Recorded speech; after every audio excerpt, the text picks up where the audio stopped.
Firstly, I will say something in Spanish to Hernan Vargas. Y muchas gracias por tu discurso de hoy y con muchos detalles de las prácticas de evolución de la evolución bolivariana en Venezuela.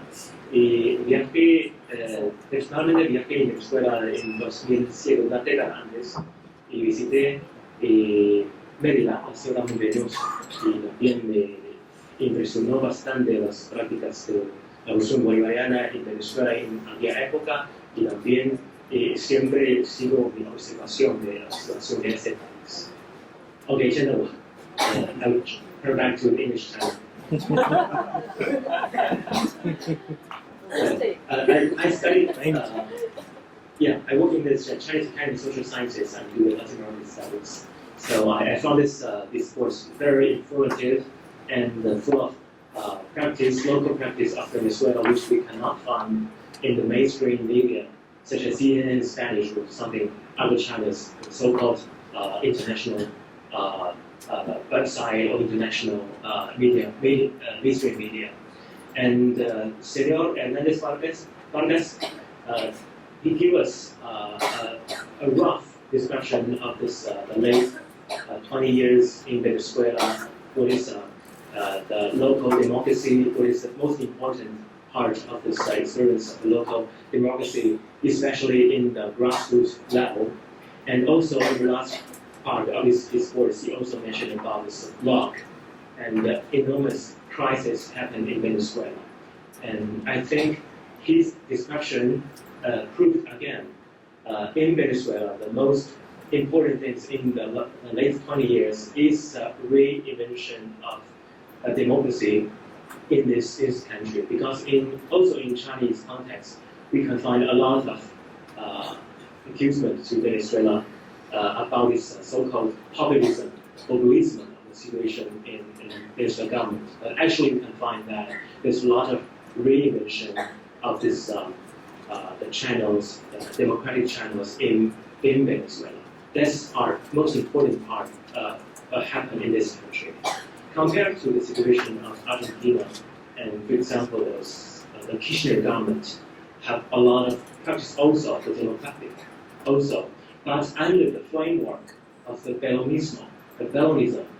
But I think, in my opinion, Venezuela invented almost from zero a new way to how to interact of central government to the basic level through a series of these Bolivarian circles. As it's an important invention in that part. So there's a lot of talk about the decline of this think tank of the Latin American left in these years. But actually, what we mean decline here, I think it's an easy term. If we say the election, presidential election part, we can say a decline in some way.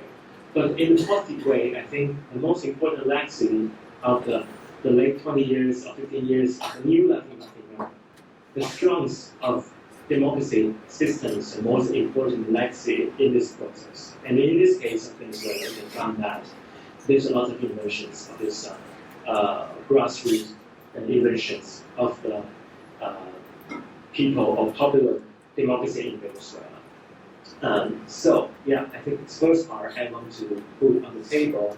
And the second point is, and I think in the whole text of the Vargas gave us, he mentioned three levels of challenge, or three battles in different levels facing Venezuelan peoples. The first one is fighting against the civilization crisis of under this global capitalism, and to try and find an alternative way to build up, to challenge the global hegemony.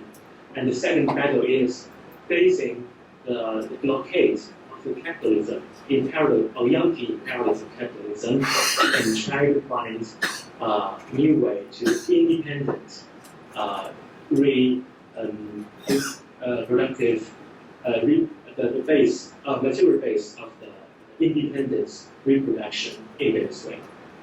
And the third battle, or another front of this battle, is to find a new international alliance to support Venezuelan people and using the people power to fight against internal enemy and outside enemy, and to continue this governance of the Bolivarian governments. And I think from this now the condition, international condition, the third one, I think the third battle is the most urgent one, and to keep this the Bolivarian government in power, the most important one, because the result of the power could be affect the whole world, the tendency of the whole world to parallel power world order, new world order, which is very important, the result of the third battle. And I'm very agree with Senor Vargas mentioned that if we try to break out this blockade, we have to find more and more international alliance. But just in this case, I found we haven't done enough at this point, because as we see the late 20 years or 15 years, and all the progressive South American progressive governments built up some institutions, international institutions such as Mercosur, Economic Way, or UNASUR in political way, or SALLEH. SALLEH is an important institution, international cooperation institution. It's also an important forum for the cooperation between China and Latin American country and the Caribbean. And also Telesur is an important broadcast network run by Venezuela and Argentina and other Latin American countries. But the most important element, I found its most important element of this cooperation is a personal connection between the presidents.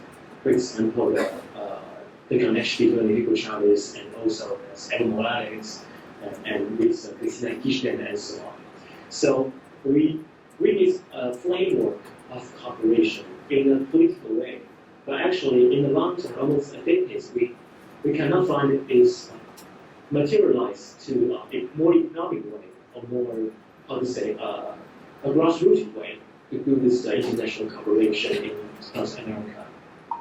And here I want to express my thankfulness and memory to Mr. François Chota, and in 2016 in the next Southern Forum, he gave us several lectures about cooperation and integration, Latin American integration situation, and we got a lot of new information from Mr. Chota, and here we also want to learn more things from this Mr. Ariel VARGAS. And the third point I want to make here is the lecture here not only mentioned about this situation or practice inside Venezuela, but also give us a lot of interaction between Venezuela and Latin America as a whole. One thing, for example, and I think the idea is transform the power in the power, the idea of Venezuela, also linked to the idea of Bolivia, another South American country, and with another progressive governments. And also the vice presidents of Bolivia, Ariel, also mentioned that we cannot keep in periphery, but have to take the power and transform the power. In este juego, in this game, this balance, we have to transfer the power in this dynamic. So that's the idea. I think it's important lessons and also lessons from the two South American progressive governments. And in another way, that in the text of Vargas, he also mentioned that some principle to do this grassroots level democracy. One important idea is the government have to command people by obeying the people. I think the idea is important, and it's borrowed from this basic from the Chiapas and el siglo de liberación de Sandista and the Subcomandante de Marcos and Castelhano and Ingeniero also translated this book with our team to introduce this important idea of Subcomandante Marcos into the Chinese context. I think also in the speech of Vargas uses the important idea here. So I think its important interaction between Venezuela and other Latin America revolutionary experience. Another important idea I think I want to put here is that Mr. Vargas gave a lot of information on practice, especially the government, how to transform the profit of the oil profit to different popular classes. But I think another idea is important here is la dignidad. The dignity is important here because in the classic Marxism discourse, we cannot find a lot of expressions about dignity in Marxist work, in Grantist work. But here in South America, especially in Spanish America, Fidel Castro and Che Guevara and also Hugo Chavez and Superintendente Marcos mentioned a lot how to return this dignidad, the dignity to the common people.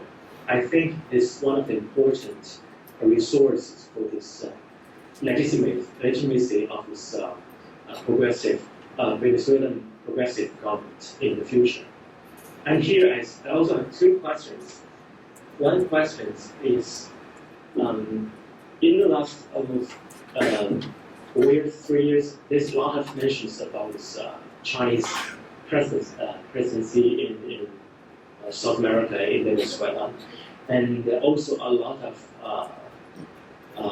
accusation of China's the effect to the remilitarization, repairment of the Venezuela, to return to this oil practice, to another dependency situation, to this oil production.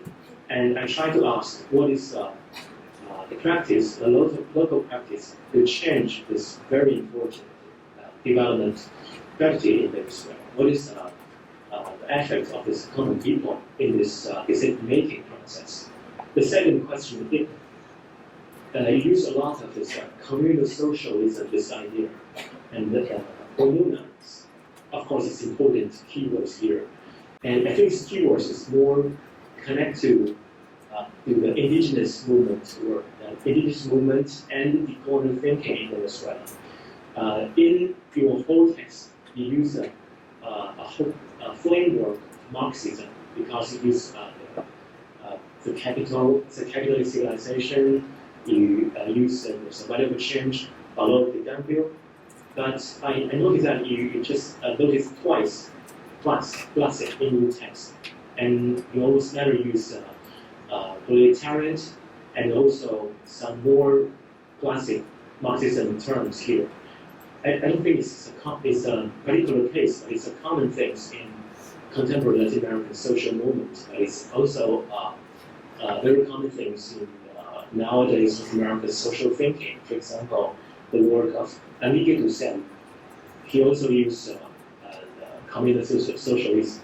And here I try to ask, how do we put together this decolonial experience and also the revolution, we call it communism or revolution experience in the 1960s and 70s?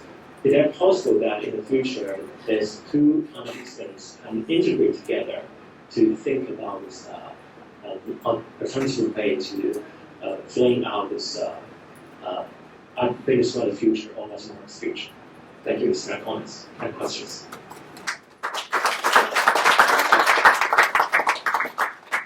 Thank you very much. Okay, can you hear? Yeah.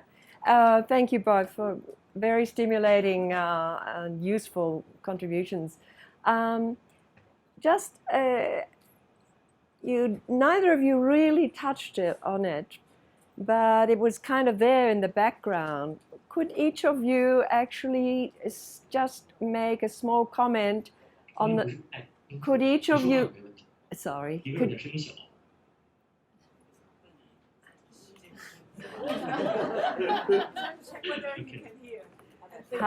Okay, I try again. Okay. Yeah.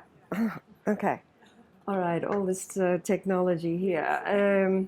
Would each of you perhaps just make a comment in relation to the term eco-socialism? Because it was hovering in the background of both of your comments, but I don't think you actually used the word. word. 就是我看到他最后有提出目前委内瑞拉就他们自己在这个过程中所面临的一些矛盾和张力我看有至少列出三组，比如说。So in the end of the conclusion, I heard that there are dilemma and confusion that Venezuela people that they are facing right now, and I see at least 3 pairs of this kind of dilemmas. 比如说第一组有关于我们是应该追求使用这个产品的使用价值，还是要追求它的交换价值，去追求利润第一组还有。So first of all, the first pair, whether we should pursue, the commercial value of the product or the exchange value, the usage value of the product or the commercial exchange value of the product. 然后第二组会提到，我们应该追求是一种这个公社所有或者公共所有然后是社会使用，或者说或者还是说去把它要承包给私人或者是一种私人化的管理，这是第二组他提到的矛盾。So the second is between the communal ownership of property or the privatization of the property. So which one should we pursue? 对，还有第三组会讲到人民公社的管理，新的一种管理模式，还是说去一种精英的管理。So also the management, should we pursue a communal way of management or an elite way of management? 我想说是当我看到这样的表述，其实我觉得对我来说，我觉得并不陌生，或者有一种历史感就觉得我们的经验中，其实我们真的经历过很多类似这样的争论和讨论。So all these rhetorics and discussion actually are not unfamiliar to us. We have, as China's experience, going through all kinds of this kind of experience as well. So it is not exotic or foreign at all to us. 这在中国的经验中是有这样一个过程经历的，并且到现在可能也没有一个很明确的答案，这也是我非常感兴趣的一个问题。We have gone through the same kind of confusion and discussion, but we haven't got, conclusion yet. So I'm personally very curious about our discussion and our potential conclusion. 但如果你去回顾中国的历史，你会发现，中国当年它可能会在比方说一种商品很短缺的时代，或者是在资本很短缺的时代，最后我们会看到中国的路径是都是选择了后一个承包制，然后私人所有了，然后精英化的管理，可能现在更多的是这样一种后果。But in retrospect of the Chinese history, we will see that when we began at the history period, that we are lack of commerce, we are lack of resource, lack of many things. So we would choose the latter option, which is privatization, which will be elite management, which will be, just those are the decisions that we make throughout the history in the certain condition. 但是我并不是想说这个就是最后的结果一定是正确的，或者说委内瑞拉也要这样去学，我不是这个意思我只是想说我们就是在参与这样的社会运动，或者说要讨论这些问题的时候用很多理念化的表述具体的这些矛盾是要注意的So when I talk about our China's experience, I'm not saying that that's a model for Venezuela to follow or anything. I'm just thinking that when we are talking about theories, but about this specific historic happenings and dilemma, maybe we should also have a more closer speculation of it rather than only using theories to analyze it. 然后我自己我有做了差不多15年的乡村建设的工作我们的伙伴还有很多同伴也会有这样的分歧或争论。然后我想说，很多解决具体的问题，或者说怎样去根据情况吧，就是现实的情况去找答案，会比用理念化来描述这些张力和矛盾要更好。并且呢，就在中国的历史中，其实它也会有一个教训，就是这种理念化的分歧和争论很容易最后过度化表述为意识形态的这个政党的矛盾啊，或者是团队呀、团体之间的冲突。但是我觉得它并不是必然的，并不必须这样。So I myself personally have experience of doing rural construction for more than 15 years. So in this process, myself and my colleagues, we have all kinds of constant discussion of making decision in a certain historic period. And then we find that maybe when we are encountering a specific case, we need to really to see it in its specific context rather than using conceptualization of it as a whole. Because when it go to a certain extreme, and then it will become certain ideology, conflict, dispute between different parties, and then it will evolve into a bigger, like more general conflict, and then it is sometimes unnecessary. And so that's our, our feeling and our certain experience regarding those dilemmas and those tensions. 这就是我想分享的一点感受。然后我也有一些，就是说对Hernan他们做的事情非常的钦佩，我觉得他们做的非常棒。然后因为我也对这个委内瑞拉现在的很多特别感兴趣，所以我对我还有一个问题就是近期媒体上经常会报道委内瑞拉的很严重的甚至恶性的通货膨胀。对这个问题就是那委内瑞拉可能他也不得不去印很多钞票。那我还是想就是说，除了印钞票这个办法之外，有没有更多的其他的考虑怎么去来缓解解决这个问题？OK， 谢谢。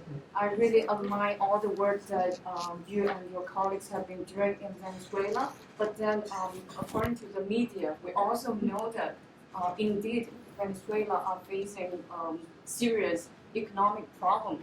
So apart from issuing more and more money notes by the government, does the government have a more comprehensive or other plan how to tackle this economic problem? So thank you. I would also like to ask some questions. Well, first, of course, we know that there has been this prolonged sanctions, especially from blockade, and so Venezuela is actually under prolonged war at this time, and so sometimes and this is under such extreme conditions. Then maybe sometimes it is seems to be a luxury to be talking about at certain experiences, and yet I feel that on the one hand there's the need for solidarity and against the U.S. blockade, and so that is on one side. But then I would like to go into two questions. One is about Hugo Chavez's idea that he put forth in his last years. He said, "Commune or nothing." So what does this actually mean when you say "or nothing"? So Hernan, in the first slides, you told us about the shifts from committees to community councils to communes and to communal assets. So we see certain kinds of shifts or progression, and yet how does the slogan, the idea of commune or nothing, translate into a radically different or radically alternative way of organizing or of self-organization, of governance, and of which would involve, well, different dimensions of governance, including production, consumption, etc. So that, and how has that been actualized in organizing? I mean, Chavez proposed this idea, this very dynamic slogan, commune or nothing. But then, does this somehow shift the kind of focus of organization, etc., of the movements of the especially at the grassroots level? So that is one question. But at the same time, of course, I said earlier that we have to understand that we are now in this war situation, so it is very difficult to implement certain ideas. But maybe precisely because it is under the kind of war situation, it could be some kind like what we had in China in the 1947-48, and that is precisely when the social contradictions are so intense and severe that there may be radical possibilities on either directions. It's like what the slogan, socialism or barbarism or something like that. I mean, you have these two extreme directions that could be possibilities. Okay, that's the first question. The second question is because I've been also trying to reflect on the experience of not only Venezuela but also of, for example, Nepal, when there was the and comparing them to, for example, China or Vietnam or Cuba. So I feel that in Venezuela there has been a long attempt to try to have democracy, following doing a lot. There were a lot of electoral processes, but somehow they seem to be constrained in certain Western parliamentary or electoral kind of processes. That is, Venezuela actually has been following the rule of the game very closely, even though this is often demonized by the Western media, that there's no democracy, etc. But actually, I feel that they have tried very faithfully to follow this, follow all these rules. So, but then if we compare that to, for example, the Chinese Revolution, then could there be an alternative way, for example, a radical nationalization of capital, of different means, not only of oil, but also of agriculture, of land and all this. So could that have been possible? And would it be possible? Would it be something that could be proposed as alternatives for the future? Thank you. Well, I actually, thanks a lot for the whole questions. Have been really insightful. I think I would like to be able to salute Wei Ran with a good Spanish, with a good Chinese as he does in Spanish, but I can't. But I still send you a Bolivarian salute. Chao vive. Well, I actually think that we have opened a good discussion here, and I'm also sure that it won't be closed here. And I also think that this is a really important invitation, because we really need to have global self-discussions like this. It's really common in Venezuela to think about China like really long, really far, and really pragmatical way. But I agree with my fellow here that we need to enter in a phase of theoretical discussion, even even bigger, because I also think that we have a big challenge as the recent discussant has said. Let me try to take about some of the points that you have taken. I think that actually, as I said before, in Venezuela, Bolivarian revolution takes control of the oil income and socialize it for the common well-being to guarantee social rights, human rights. I actually think, as Kinchi said, that has played by the rules of the game. When I see the Millennium Goals from the UN, I actually think that Venezuela was one of the ones that took seriously that matter. But I don't know if anyone else has done it the same way. But that was done without changing the internal metabolism. And it's not only a modern metabolism of reproduction in Venezuela. It has not only 100 years, it has 500 years. And I actually think, as I said before, that we have underestimated what that challenge means to change that. Maybe sometimes from the left, the people used to say, well, the problem is that you didn't change the social production relations. And that's, yeah, of course, and who does? You haven't changed the mode of production of the country. Yeah, of course, and who does that without having a major project?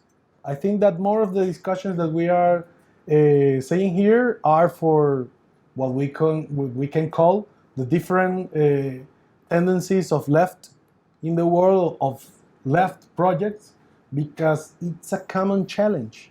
We used to think that we can change the things just trying to do it better, but you have to think the game since other rules, since all other different rules, because if you don't, you are trapped in the same things.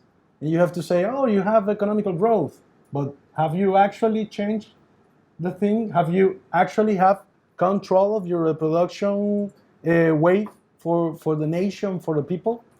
Well, I think that's a big open discussion in there. I think that what actually can change it is to start some of discussions more deep. Because I've been talking to a Cuban comrade recently, and he told me, yeah, obviously, it's not possible from the communal proposal to change stuff, because one commune can't give food to 40,000 people. Yeah, of course it can't, but it shouldn't. We need a lot of communes that can give food to her own territories. And that's what they actually doing, most of them. And he says, well, but that's really complicated to build that system with a lot of different communes. We right now have 47,000 communal councils and 3,200 communes. So we actually have like a long way road already begun. And we have to go on to that phase, that debate, that discussion, but from another point of view. Also talking about my Cuban friend, he told me about, well, you have to have an state thinking. I think that maybe that's the proper word for estadista, as actually as Fidel, as Chavez. Yeah, but you have to think about the state from the below, from the grassroots. You can keep thinking about it as a thing about how you can make it from a centralized process. I think that you have to make it from the grassroots. I also have not enough knowledge about the China's history, but instead I actually remember that in the moment between the civil war between the communists and the nationalists, sorry if I said something wrong here, with the invasion of Japan, I think that probably the strategy that was better in the war was that of the communists we have not enough people to try to defend a territory and then control it by ourselves. So we have to let the people to govern, to have control of the economy and the military, and then we go ahead. Instead, the nationalist that was putting all his people in there to control. At last of the world, they have no enough power. Maybe I'm wrong with the history reference, but of that tale, I've always think, and I think that actually that's the best strategy for Venezuela at the moment. We have not enough strength to fight against imperialism. Actually, our internal metabolism depends on the oil income. It's like that. And we need to actually have radical strategies to confront that. But what I'm telling here, it's a discussion that we right now have in Venezuela about how to do it. Because as you actually said, there's a lot of people that said, no, when the time is difficult, you have to play sure. And code sure is to play following the rules of the game. And the people who controls the game has already took you from the throat. I think there are two possible scenarios right now. One of them is that we can have a possible dialogue where United States agree to that we can have some election way in Venezuela, probably the National Assembly, but it's their call. It's not the right opposition in Venezuela. It's the United States who is against that. And that's it, not another thing. But then we have the possibility of that they don't want, as I think that they won't want, to let us live in peace because they need our oil, they need to overthrow Venezuela, possibility of integration building, and they need to defeat the socialist projects in our region.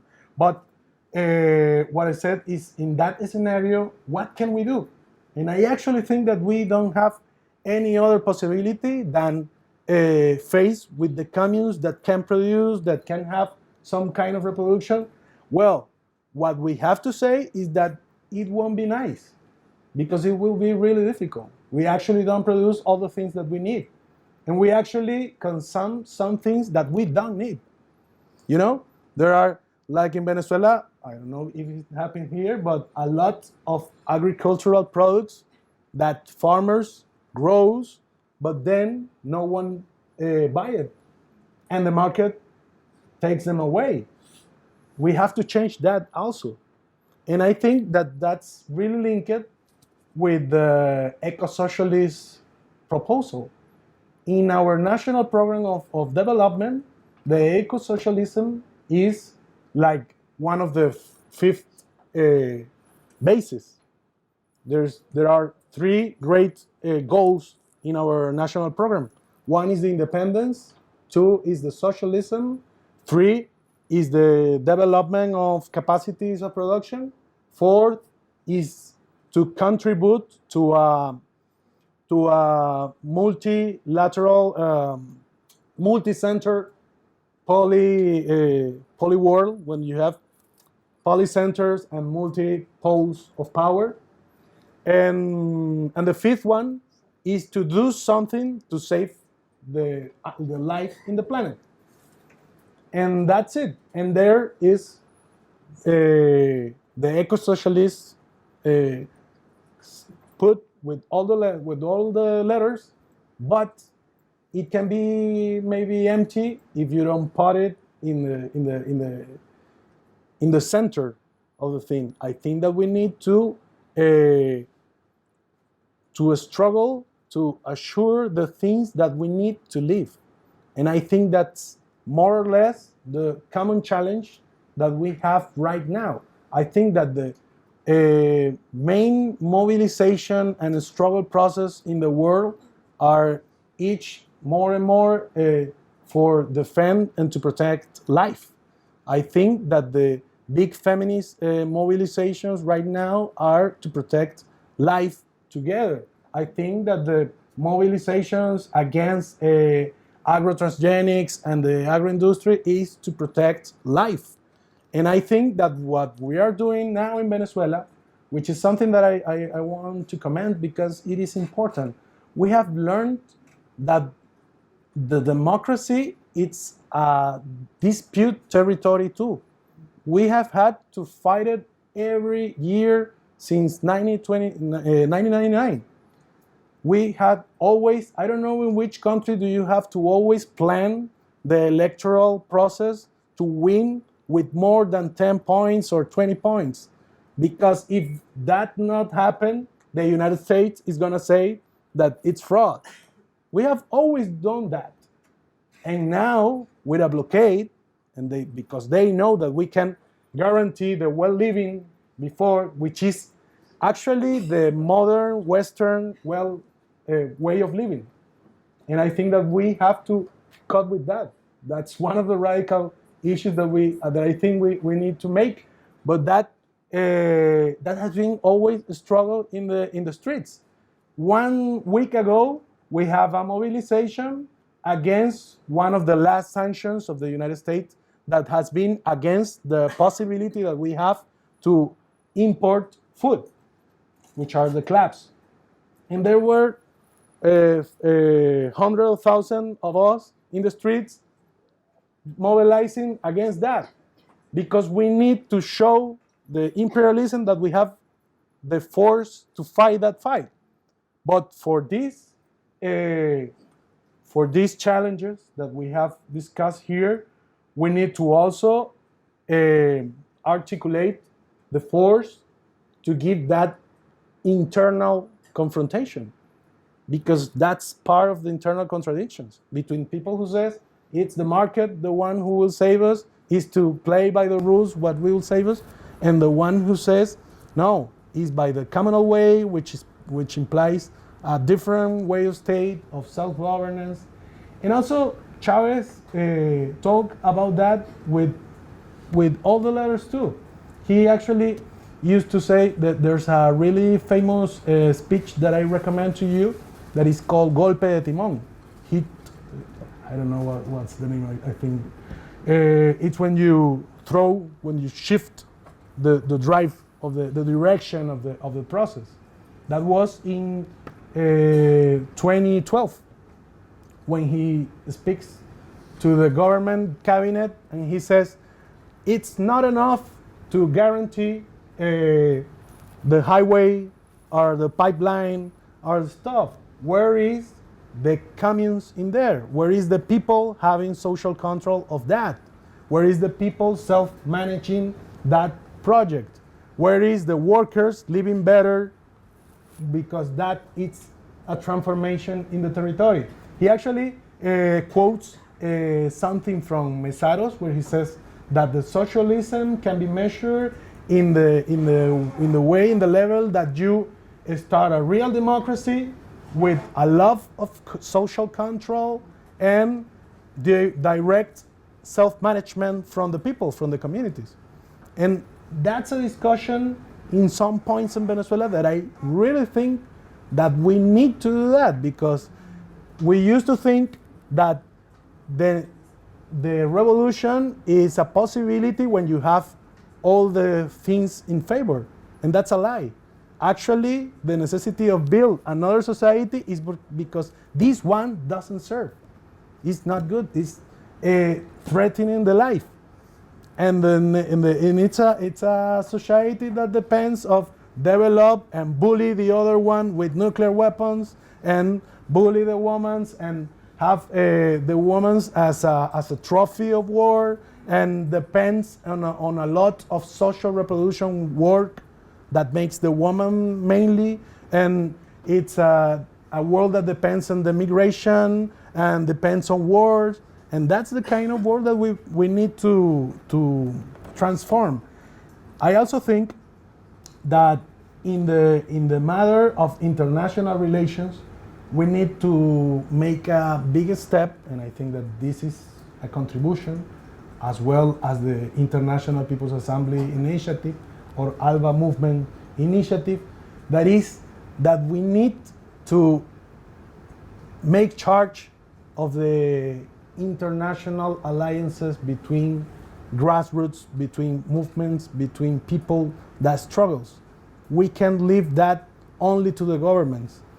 And that's something that we need to strengthen in Venezuela, but in all the other countries, because actually it's not possible. Who will defend now that have changed the correlation of forces? Who will defend UNASUR? Who will defend SALLEH?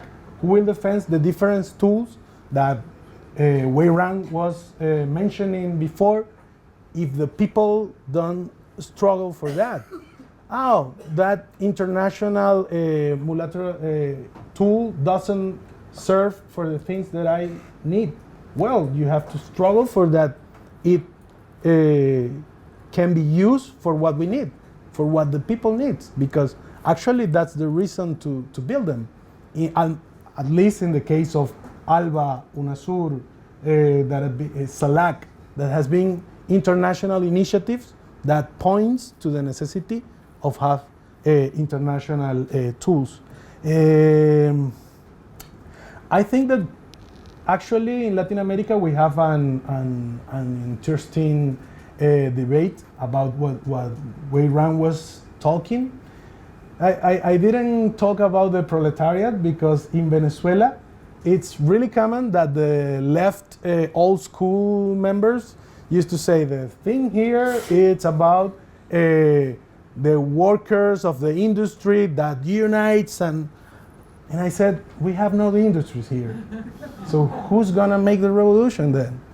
And that's some kind of debate that doesn't deny that of course that the workers of the industry that we have are part of the revolution, but in fact in our country most of the people live in a community and live selling his workforce every day really cheap for the market. Actually Bolivarian revolution achieves that workforce has a value of exchange better, but don't accomplish that can organize mass, can have the means to control and reproduce its life. That's kind of the difference. But I think that actually there we have a lot of discussions between what actually is the accumulation theoretical of the Marxism, which I think is really important, but actually all the community lessons that we have from the indigenous originarian peoples. In Bolivia, by example, they are proposing a lot of really interesting theses, political theses, about what does it mean community, what does it mean building community and a society from the community, which is in some way to rejoin with what has been cut 500 years ago, where they establish and implant the Western modern civilization system as the progressive way. That's the way where we all can go. And as you said in your paper, the urbanization, the ultra-urbanization, it's part of that way of seeing the world. To be better, you need to urbanize.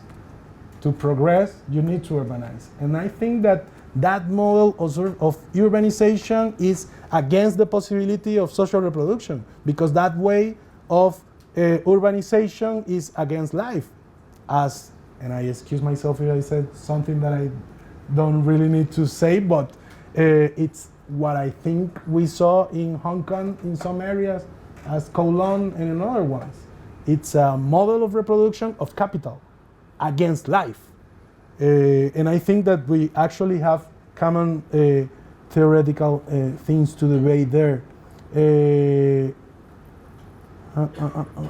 Sorry, 1 minute to see if... I think that probably China could help to upgrade Venezuela's economy, but think that mainly Venezuela has to build a relation where it can serve to upgrade his economy. And it won't depend on China. It depends on Venezuela to struggle what's the model of development that we need. I think that there is not possible to use formulas in one place and then use it in another. I think that actually we need to I don't think that we need to develop the forces of production for market. I think that we really need to develop the forces of production and reproduction of life. And that's not only about goods, it's not only about wealth, it's about life, what is being reproducing and going on in our communities. And most of the time, it doesn't put a point in at the how do you call GDP? It's the GDP. It doesn't tribute to that, but tributes to life. So we have to change the rules of the game, which the one we measure the project that we have. Actually, Marta Haneke was a really great contributor to Bolivarian Revolution. When I was making the paper for this meeting, actually one of the references was the work of systematization that she makes in Venezuela. I haven't answered all because it's not possible, but I try to take some issues in an unorganized way. Thank you.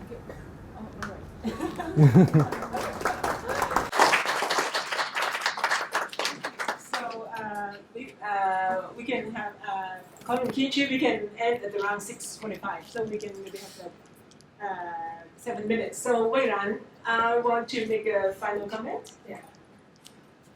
I just have a few words to the first question of the eco-socialism. I think different from the case of Venezuela, in Argentina, eco-socialism also could be different meaning, and it could be a term used by the grassroots NGO organization to criticize progressive Kirchner government to use primary materials, to sell primary materials to global market, to China especially, to get more resources or incomes to distribute in this the new progressive social system. I think this sort of criticism could be positive to put this progressive government to try to find a new way to find to build up the diversity of this local economy. And just as Zhixiong mentioned before, that we got in Latin America, there's quite a lot of economic terms, political terms, such as eco-socialism or another term of socialism and other initiative with a different philosophical or political concept. But we really need to put this in every concrete example to figure out what is the meaning, what is the concrete practice of this kind of concept, just as VARGAS show us in this course in different local communal, what is how to use it sort of materials or terms or concepts to find a result, find a new system to bring up your own society. That's the common words I want to give. And thank you so much for this presentation again to Hernan, and also thank you for the help of Xiaohui and translation of Xiaomei to make this connection and participation possible. Yeah, that's all.